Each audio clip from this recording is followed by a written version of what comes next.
is Wednesday, May 14th, and holy crap, y'all.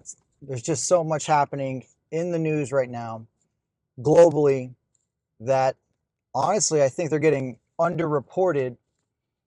It does feel like there are some interesting distractions getting released right now. All this Diddy crap is ridiculous. And then, yeah, that's ridiculous. And then, like, the Kanye stuff, what the heck is going on with this world right now? I I have this subtle theory. It's not even subtle. I think a lot of people believe this, man. Like they release distractions to kind of keep people from paying attention to the things that probably we should be paying attention to. And so geopolitically, man, we're in a interesting, maybe even terrifying spot with what's going on. There are some actions and things that are happening right now that haven't happened since probably JFK. So, and I hear of this hypothesis about there are a number of nations that have promised to dump U.S. treasuries if certain things happen. And I forgot what it was called, Operation Salmon. I don't know how much truth there is to it. It could be just some kind of conspiracy theory, but it could be the one thing that could derail the U.S. economy. Is if they really tank U.S. treasuries, it could destroy the U.S. dollar if we don't have a counter game plan. So let's talk about it. It looks like the current administration has started to beef with another nation in the Middle East, one that we haven't crossed in a very long time. And some people might argue have too many fingers in our own politics and are related to some people that have been in the news for a long time. I'm not going to mention any names. I don't want to get demonetized or some weird thing. But I'm sure you can guess which country I'm talking about. The last time we crossed this country was probably JFK, and JFK got assassinated. Not saying it was that country. It might have been related to it. But I have a feeling we're going to get a lot of stuff thrown at us in the very near future that could derail the hypothesis that I had earlier of we should be lowering rates. If this coordinated attempt to let me go into one way they can attack our currency or attack the United States financially. There is this theory or hypothesis that there are a number of nations that really don't like. There's a bunch of nations that don't like us, obviously. The idea is if these guys all coordinated together to sell off their U.S. treasuries, it would kill it would completely devalue the U.S. dollar relative to other currencies and wreck the U.S. economy, wreck our treasuries, wreck our ability to finance our government operations. A lot of bad things can happen if enough countries attempted to tank our currency and tank our treasuries.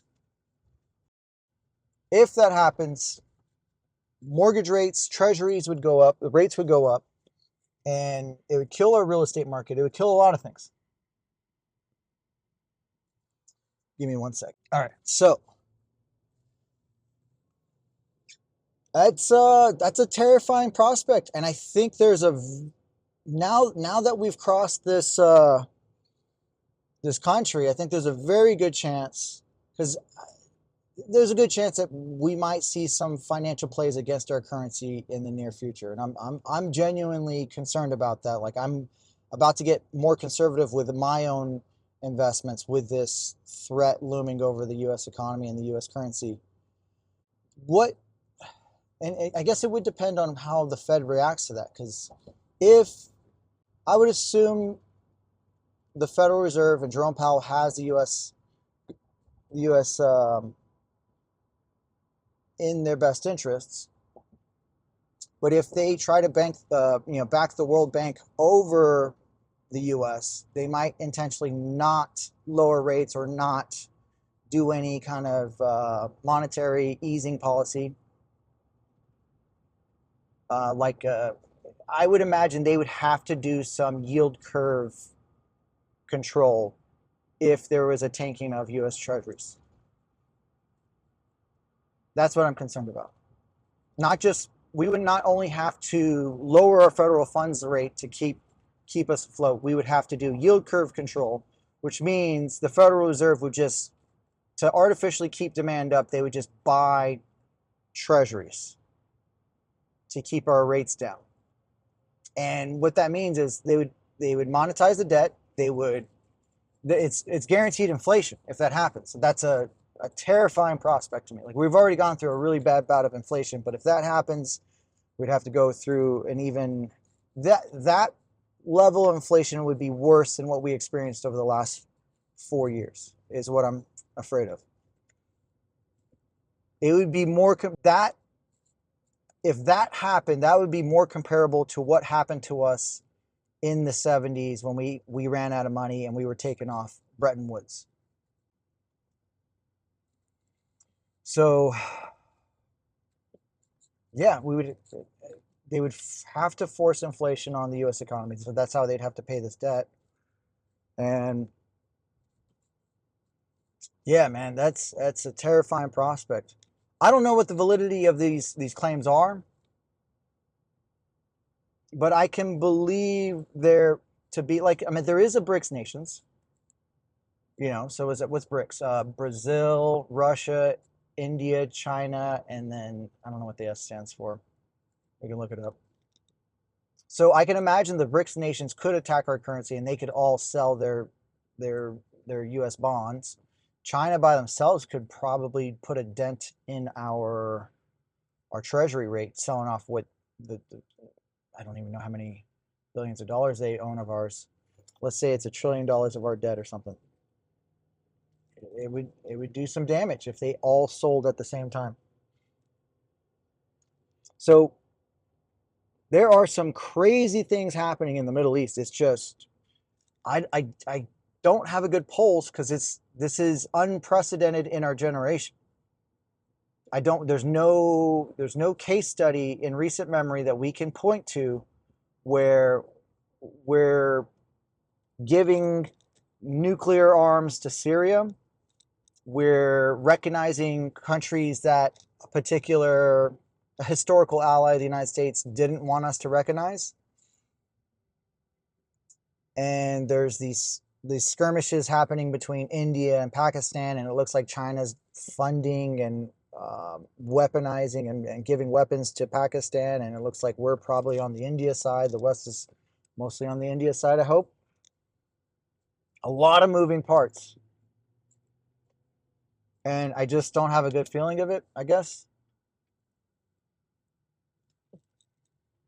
So, putting it out there, I'm very curious if there's any other guys out there that have been following these specific macroeconomic things that are happening right now, because they're massive, absolutely massive, and nobody in the mainstream media is even talking about it. They're talking about P. Diddy. They're talking about like these like salacious, like it's horrible, but is it like potentially leading to World War III stuff? The stuff that's happening right now can totally lead to World War III very, very easily. So I'm genuinely interested if you guys have any information on this. If you have any takes, I haven't even looked at any other people's opinions yet. I'm still trying to process what's going on with it. Assuming Powell is it, I believe he's a good faith actor. He is beefing with the current administration, but I believe he will absolutely have to do some yield curve control. He'll have to try to lower rates to keep things afloat if that happens, because we would be literally moving to a new currency system if that happens, unless a fight breaks out and we enforce our dollar somehow. And I think that's probably why we're buddying back up with Saudi Arabia, maybe to try to reestablish a new petrodollar treaty agreement. I don't know. So let me know. Like, share, subscribe. Tell me what you think, and I'll catch you next time.